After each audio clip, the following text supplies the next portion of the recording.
So the logic of how Facebook functions applies across the internet.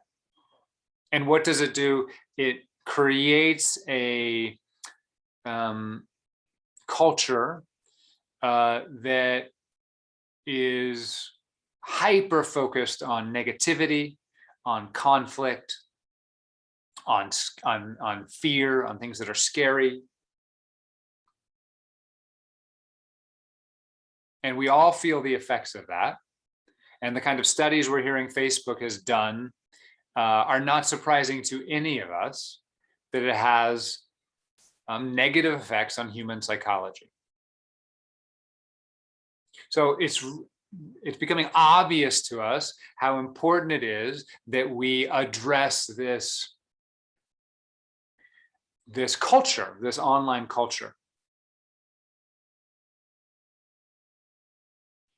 And so there's three ways we could do that. And there's three places we could put pressure on to change things. One is to have the government come in and regulate or break up companies or create rules. That's fine. That's definitely a possibility. Probably has to happen. Has happened in every other, new technology or industry. Second place is that the companies themselves need to monitor their own algorithms, figure out how to make their algorithms healthier and better for their customers, for their consumers. And then third, we as the users of these social media networks could change our behavior to affect how the algorithms work. So if we stop interacting with violent content, or we stopped interacting with the scariest content, or if we started interacting more aggressively with the most beautiful content, then we might change the culture in that way. So I'm going to focus on these last, actually what I'm going to talk about today could apply to all three of those. It gives it's information about how one might do, how might the government regulate, how might a social media company change the algorithm, or how we might change our own behavior. And the behavior changes are already happening. I'll just say personally and myself, I spend less time on Twitter and Facebook because they are not as pleasant as they used to be, right? They seem more negative. And so there's something going on there which is making the product less desirable for a lot of people. So that is a behavioral change which will have some effect, and is obviously something that the social media companies or Facebook are going to look at and probably be trying to adjust for at some point. But we can make much more conscious change, and we can make much more interesting change than just boycotting. So what I want to talk about in particular, and there's a lot of ways to approach this. There's a lot of different things that one might want to monitor. There's very specific things like how do we talk about eating disorders, right? That could have a very particular bad effects, or how we talk about politics. But I want to talk about something very broad that applies across a lot of these categories and leads to a lot of the negative effects of social media consumption. And that's what I'll call violent language.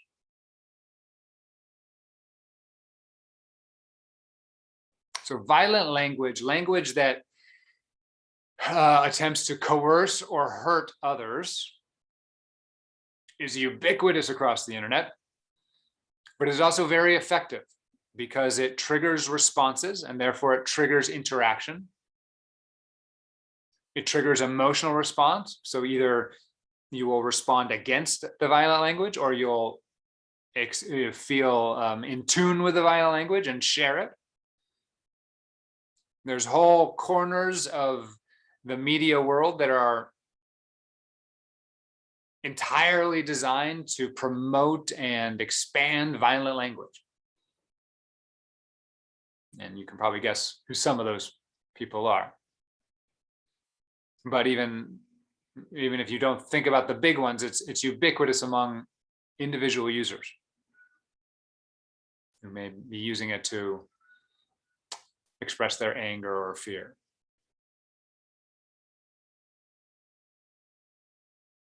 my operating thesis here is that if we were to reduce the violence of our language online, if we were to reduce the prominence of violent language online, if we were to change the algorithm so that violent language was punished rather than rewarded,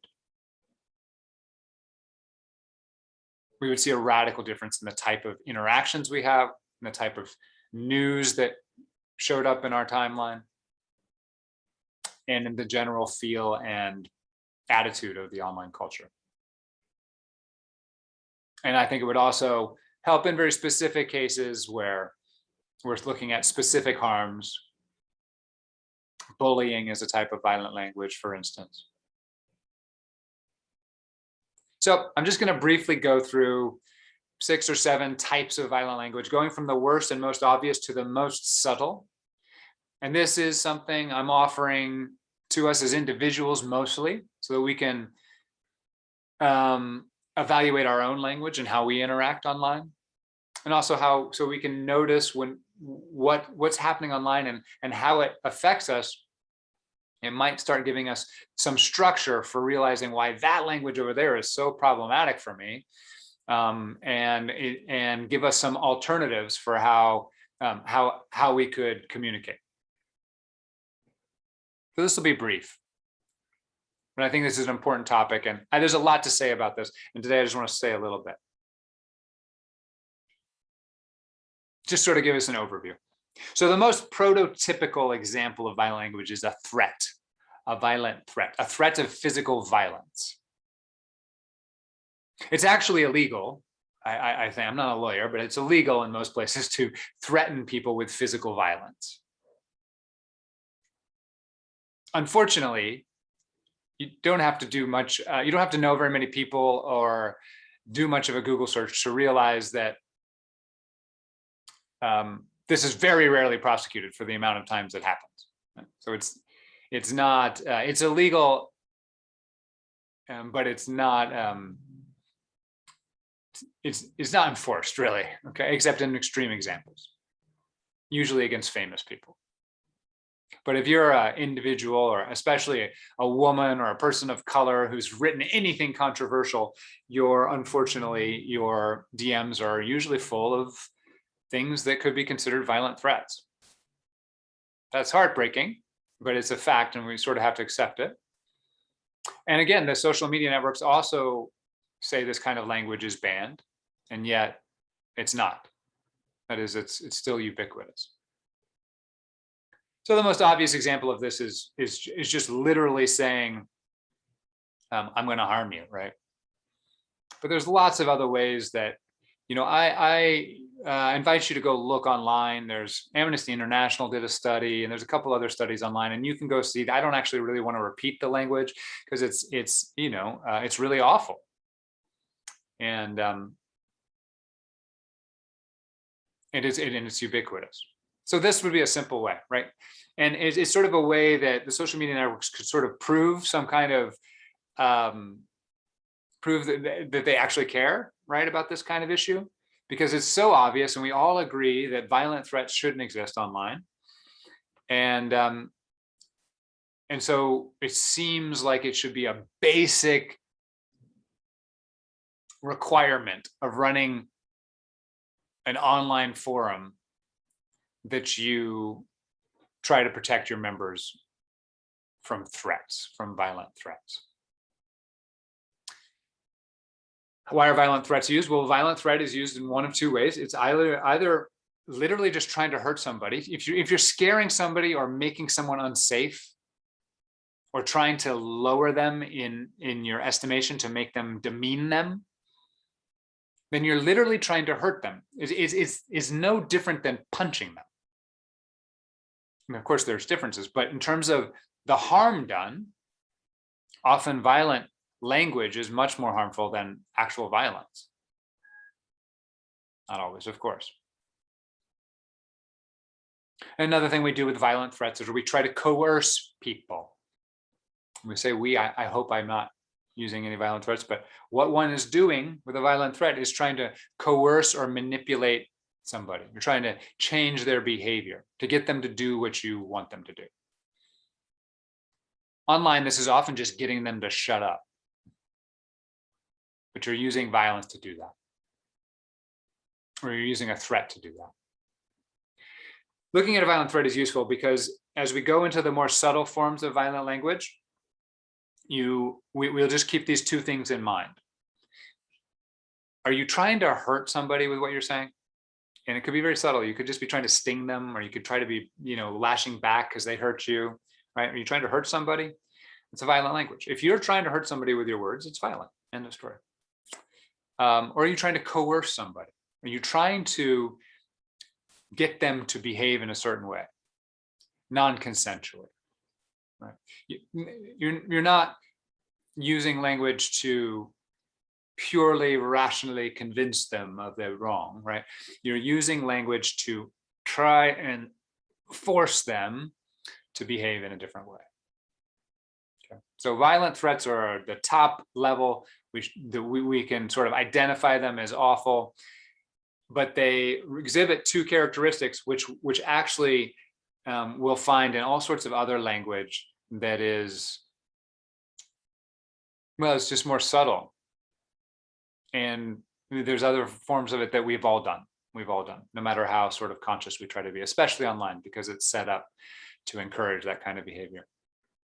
I do want to say one thing before I go into any of these other ones. I'm not saying right here, I think it's a bigger philosophical discussion. I'm not saying violent language is always wrong. It's a question of, are there times when you have to use violence? Like it's the only appropriate response. I'm not gonna settle that question today. I'm also not saying that you can always tell whether language is violent by the exact content of the words, because context really matters. Me and my friend might insultingly rib each other, and it'll be very loving and jokey, and there's not actually any violence in it, no real violence. It's more like wrestling consensually, right? Than it is an attempt to hurt or coerce. So it's subtle, and context matters. And of course, that will make it hard to use artificial intelligence to fix the algorithms, because context is requires a lot of intelligence to be able to parse. But there's low-hanging fruit, and we could start there. So violent threats are the lowest hanging fruit. And we'll just add on to that threats of any other kind.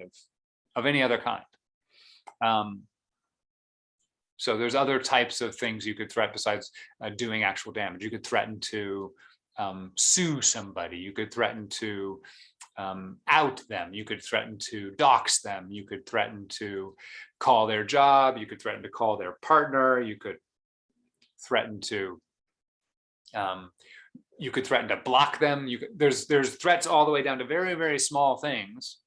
You could threaten to people will often threaten to, I'm going to be done with this conversation. Very small threats, but they're still threats. They're still resorting to some violent attempt to coerce or hurt the person you're communicating with. And that's worth examining for yourself. Do I ever threaten people? It's not just online, of course. In your own, often, our personal relationships, our romantic relationships, are where the emotions get the most intense, and we're most likely to resort to some kind of violent language. And threats are a version of that. And we've probably all done some kind of threat at some point, like I'm going to walk out this door and never come back, something like that, right? Again, these are fairly, there's some fairly low-hanging fruit here that should just be monitored and regulated online. There's really no reason for it. It doesn't add anything to any discussion. Okay, so the next most common form, most obvious form of violent language are insults. I think this became obvious during the last presidency when we had a president who pretty much used insults as one of his major art forms of his rhetoric, right? Insults are an attempt to use a word to literally punch somebody. There's no content to it other than you're bad, you're not good enough, you're worse than me, something like that. You're trying to hurt somebody with a word. There's all sorts of types of insults. There could just be adjectives that are demeaning, like stupid or dumb, or names like idiot or or slurs, right? That's obviously a different category of insult, but it's used in the same way. And is obviously some of the most harmful insult, because you're, well, I don't want to get into it. It's obviously a huge topic, but racial slurs or slurs against any kind of oppressed group is attempting with language to hit somebody in their most vulnerable point, a place that culture has created a vulnerability for a person. And that is incredibly harmful. Most bullying includes insults, and we know the harms of bullying. We absolutely know the harms of bullying. There's a form of insult which is much more subtle. I hesitate to get into it because it gets really complicated really quickly, but it's just labeling or categorizing people. You learn when you work in nonviolent communication, and that's a type of practice usually used in romantic relationships, that categorizing or labeling the other person you're talking with is a form of violence or manipulation. Let's just look at an obvious one of these. For instance, calling someone a racist. It's obvious, right? You may think it's true, but most of the time when you're using that language, you're trying to hurt or demean or push the person down.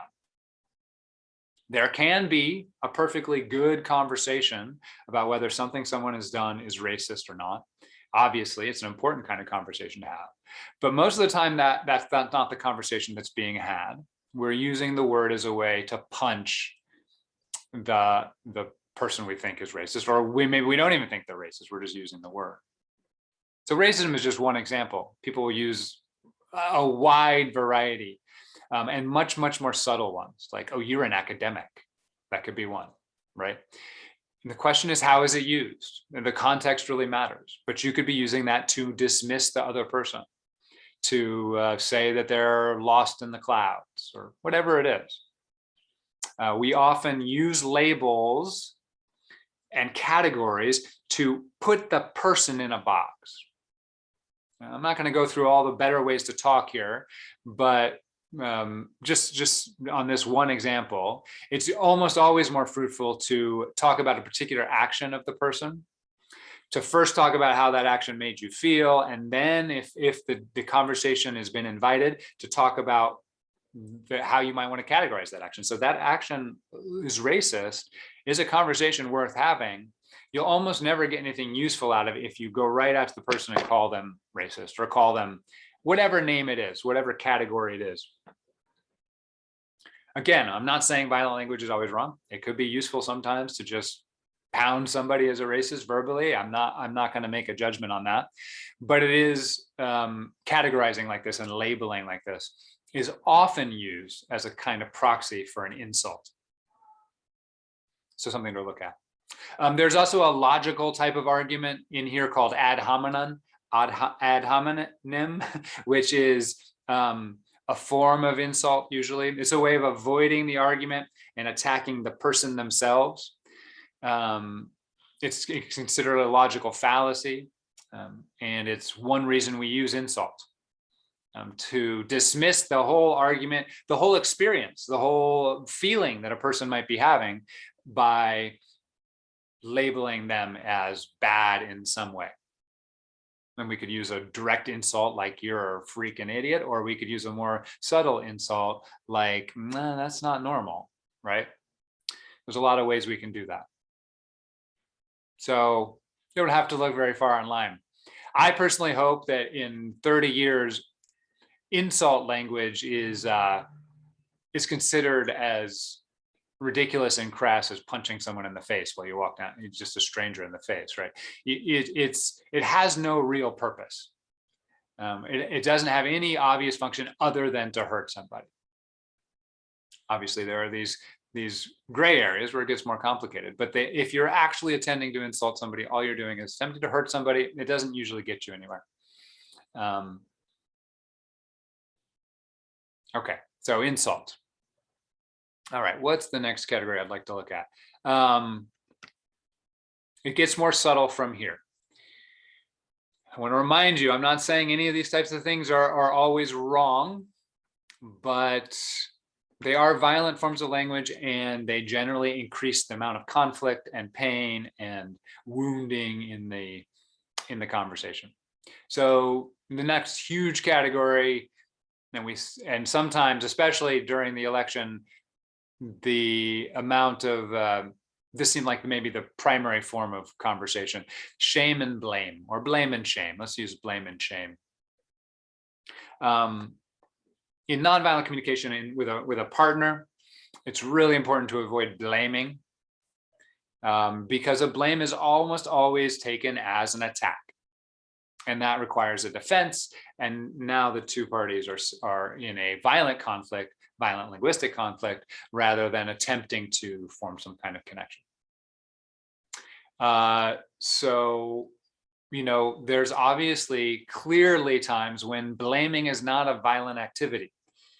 A jury, a dispassionate jury, let's imagine, could be attempting to find who is to blame for whatever crime, and they have no bias and they have no animus towards anybody involved, and they're just attempting to determine the actual causal history of something and who's to blame. Our corporate, advisor could come in and try to figure out why the widgets aren't being made as efficiently as they need to be made. That is a perfectly acceptable or sort of non-violent form of assigning blame. But most of the time, especially online, that's not why we blame people.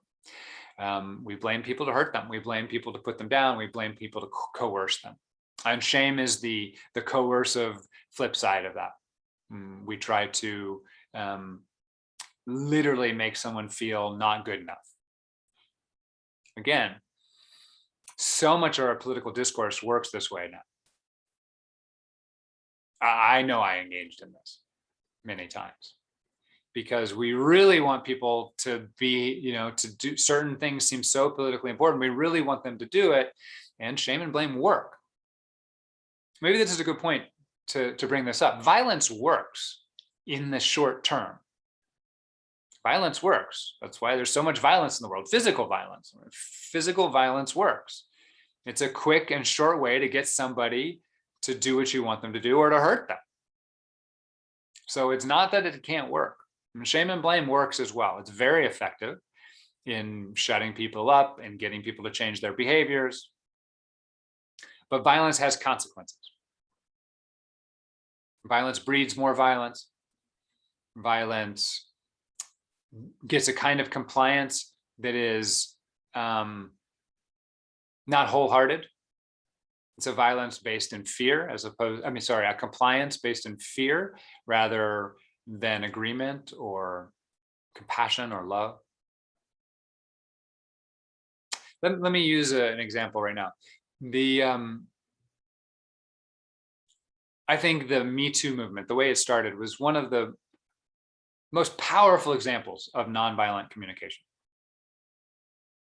What we saw were people coming online, and women coming online and vulnerably expressing true experiences they had, true feelings they experience, true feelings they still experience, telling stories that were very scary to tell.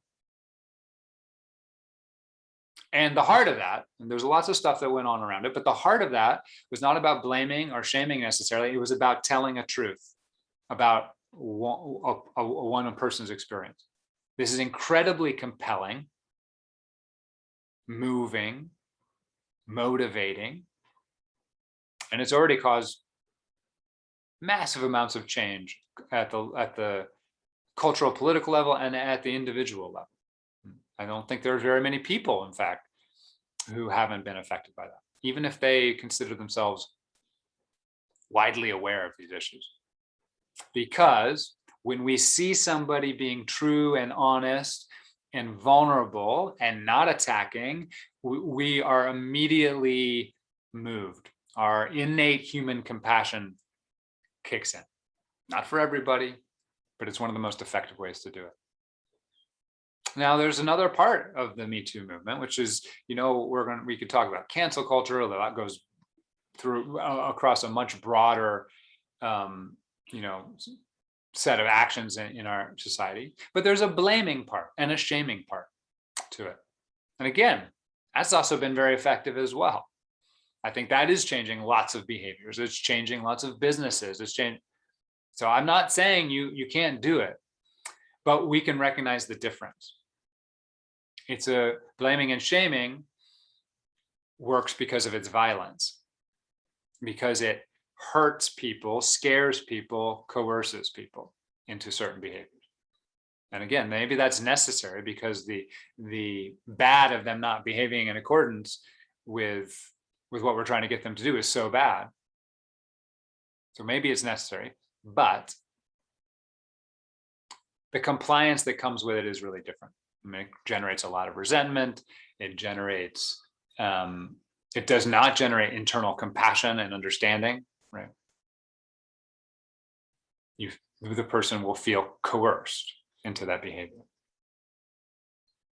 So really important just to notice those two differences.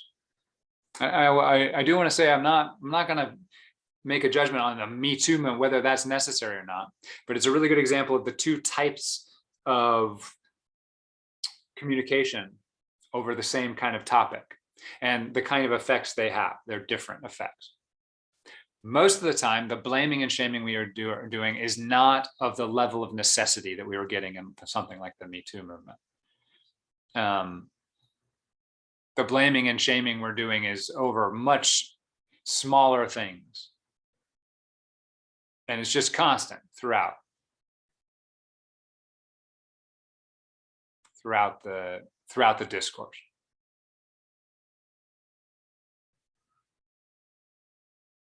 In general, the nonviolent response of being vulnerable, being honest, talking about one's own feelings,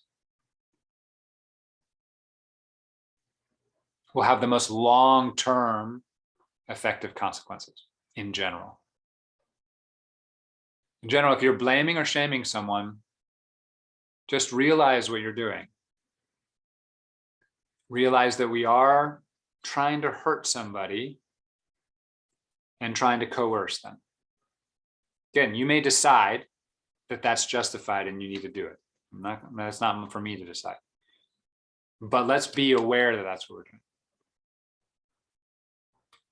And aware there may be another option on how to do it. If you start to notice when you're using language to hurt people, that consciousness of that will change your behavior. You may still use it at some point, but you'll use it less because most of the time we'll realize that that's not the most effective way to get what we're aiming for.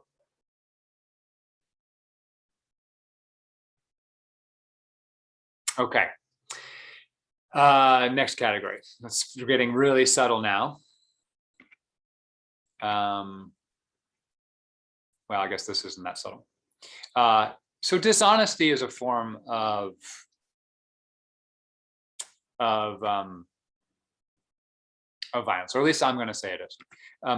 Gandhi's nonviolent movement, it was called ahimsa, which was not nonviolence, essentially, non-harm. And Gandhi said, ahimsa and truth are two sides of the same coin. Honesty is the way I've defined violence, attempt to hurt or coerce. We almost always are lying to manipulate, right? To coerce. To, at the very least, coerce other people's perceptions, if not to coerce their behaviors.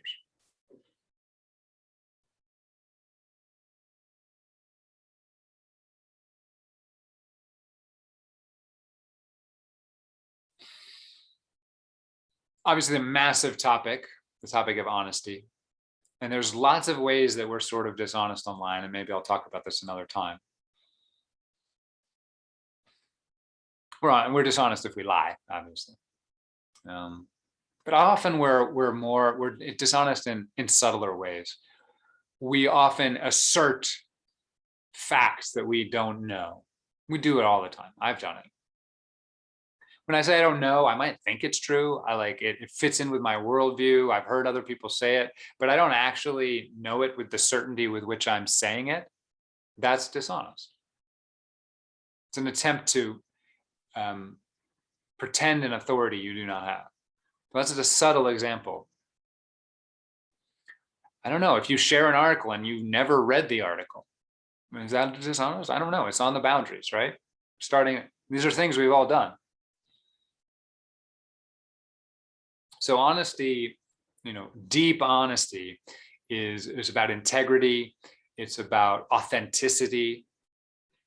And when we're not in complete authenticity with ourselves, it's almost always because we're trying to manipulate others in some way. Sometimes it's to manipulate ourselves, but usually it's to manipulate others.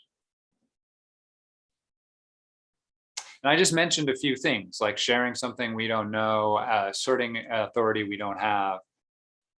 Those are the kinds of things that are done so often online, that we all do so often online, that allow for the rapid spread of misinformation. And there's lots of more things to talk about there, but ultimately, misinformation doesn't spread if everyone along the line of the spread of that misinformation is being really authentic and honest with themselves. It's something to think about. We've all shared something at some point, which we found out later was not as true as we thought it was. How did that happen? Probably we weren't totally blameless. Probably we weren't awful, but probably we weren't totally blameless. That is, there was a high probability we weren't fully authentic in the sharing of that item or whatever it is. So obviously, one of the main reasons people are worried about Facebook right now is the rapid spread of misinformation on that social network. And the solution to that would be if we were all just honest. That's obviously not going to work that way. But again, maybe we can start improving things by really focusing in on whether our communications online are really, really authentic. Real attempts to be truthful. Not right? Being right is a whole different thing. We can be wrong all the time online. That's no one's requiring you to be right online. But are you being authentic? Are you being truthful with your own experience? I'll just add into this, one of the key components of nonviolent communication is vulnerability. It's the most powerful form of communication. To speak directly from your emotional experience, to reveal yourself so that the other can see what your experience is. This is a type of honesty, obviously. It's a deep, dangerous, scary, powerful type of honesty. So this is another way that we can practice nonviolent communication online, and we can notice it, and we could talk about adjusting algorithms to reward or disincentivize dishonesty. Okay, the final one I'm going to talk about, and then I'll get off of this, is the most subtle and the one that I'm the worst at by far. How do I want to put this? Trying to prove other people wrong without their consent is a type of violent language. And it has a lot of the same consequences of the other forms we've talked about.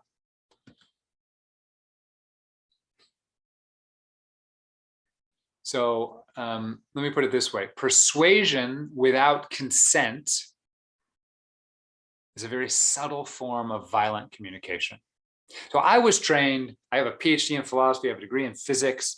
These are two worlds in which the main form of discourse is trying to prove people wrong. And if you have a theory, what you expect is everyone's going to come at you trying to prove you're wrong. And it's accepted for the most part. It's not necessarily unhealthy. Sometimes it might be, but for the most part, it's an accepted and agreed. There's a consensual agreement that this is the game we're all playing. It's more than that, though, because we also think it's the good game, right? Because we're trying to get to the truth. And so we want to get there as efficiently and quickly as possible. So we want to get rid of the bad theories and bad ideas as quickly as possible. So we want to prove them wrong as quickly as possible. The sooner we get rid of all the wrong ideas, the closer we can get to the truth. Now, this is not just philosophy and science. This is sort of a ubiquitous worldview from the scientific worldview, or it's sort of an assumption even that a lot of people make, even if they're not trained this way. But here's a famous study now. I've shown that if you take people who have a strong political point of view, right or left, and then you give them evidence, real evidence, that is against their point of view.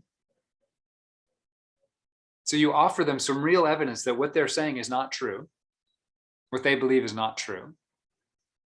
You find that those people, us, I have strong political views, are more likely to hold their view more strongly after they get the negative evidence than before. So giving them evidence against their view, that is proving them wrong or moving in that direction, actually strengthens their belief in their theory. The exact opposite of what you'd expect or what you'd hope for. And much of my first years on social media political discourse was just me seeing somebody saying something I thought was obviously wrong, me going and finding the evidence online, me coming back and sharing links with all the evidence to prove that they're off track. Not necessarily insulting them or being mean, just saying, hey, I don't think this is right. Here's the evidence. I did that for years and it was useless. It's totally useless. Unless you're doing it to a friend who, like, if you're really with somebody who like already wants to have a discussion, like there's certain circumstances. But the sharing of evidence like that doesn't work until you are on the same side. You and your friend can share evidence back and forth if you both agree you're on the same side. But if you see the other person as the opponent or a threat, especially with anonymity online where you don't know much about them, then the response is going to be, this is a violent attempt to take away my beliefs, not consciousness, but emotionally. And when someone attacks you with violence, you defend yourself. Why do people believe their views more strongly after they get evidence against their views? Because that evidence actually makes them defend their views emotionally more strongly, because it's a violence that's coming at them. So they must violently repel and strengthen their beliefs. This is one of the hardest. Trust me, I've tried. One of the hardest things to navigate online.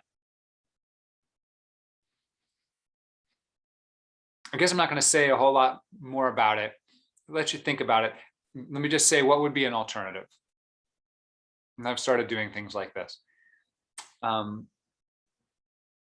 Would you be interested in seeing some evidence that seems to go against what you're saying here? The question, it said, asking, are you interested in seeing this evidence? That would be one step down from what I used to do. Not very effective, but it wouldn't be nonviolent. Okay. The most effective is to ask questions, to show actual interest in the other person's views, on why they hold those views, to really investigate what made them believe those views without judgment, without attacking them, until there's a sense of, hey, we're on the same side here. We're both trying to get to the truth. At that point, it becomes possible to present evidence from the other side. So I'll just finish up here. Violent language is attempt to hurt or coerce. Nonviolent language, the two identifying characteristics I'll give you today is vulnerable or nonviolent communication is vulnerable and based in listening.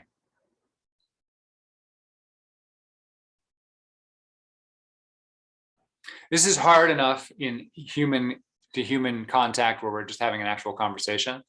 If there's any conflict going on, it's very hard. Our natural instinct is to start to fight and to start to engage in a violent communication. We have to be trained not to act that way. But it's really almost impossible online. I say this as a person who's fairly intelligent and fairly knowledgeable about these things, and has tried online. It's very hard because the way the media is set up, it makes it difficult to establish connections with people you don't know. It makes it difficult to demonstrate your listening. It makes it difficult to express your vulnerability. It's not impossible, but it requires a lot of patience and a lot of time. And often, when we're engaging with things online, we don't really want to be there that long. So we see something, we respond quickly, and then we get out or we get sucked in, but we didn't intend to have a long heart-to-heart. And that's the thing that is required if you find yourself on opposite sides of emotional conflict.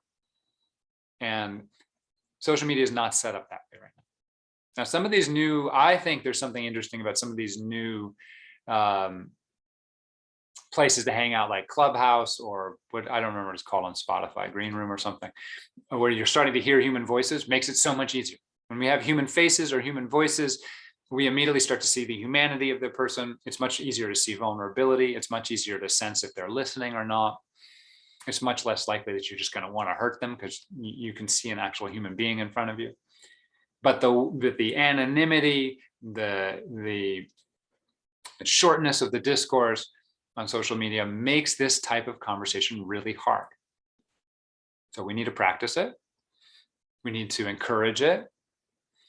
We need to notice when it's not happening and discourage that type of conversation. Notice what kind of effects that has on us and those around us. And we probably need the algorithms to be changed and the interaction methods to be changed in a way that makes nonviolent communication easier.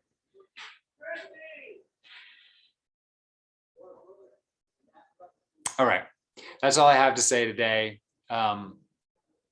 Wasn't trying to be controversial. I think most of that is pretty non-controversial. A reminder that I'm not saying anybody is bad for engaging in violent language. My only real thesis here is that lessening the amount of violent language would improve our online lives, our culture as a whole. That doesn't mean that it would have to be gotten rid of entirely. I don't know exactly. I have some feelings about it, some beliefs about how that works, but it's actually fairly subtle and complicated. Sometimes violence is necessary. Violence is the last resort of the incompetent, is the saying, but sometimes, maybe all the time, we aren't competent to be nonviolent in all circumstances. Sometimes we have to resort to violence. So I'm not judging anybody who's engaging in any violence, and there's times when it's more obvious and more justifiable than others. But I do want us to become more and more aware of it, more and more aware of the technology of nonviolence, because it's a type of communication technology which is very effective at creating connection and ultimately leading to persuasion as well. All right, that's all I have to say. Thanks for listening. Talk to you soon.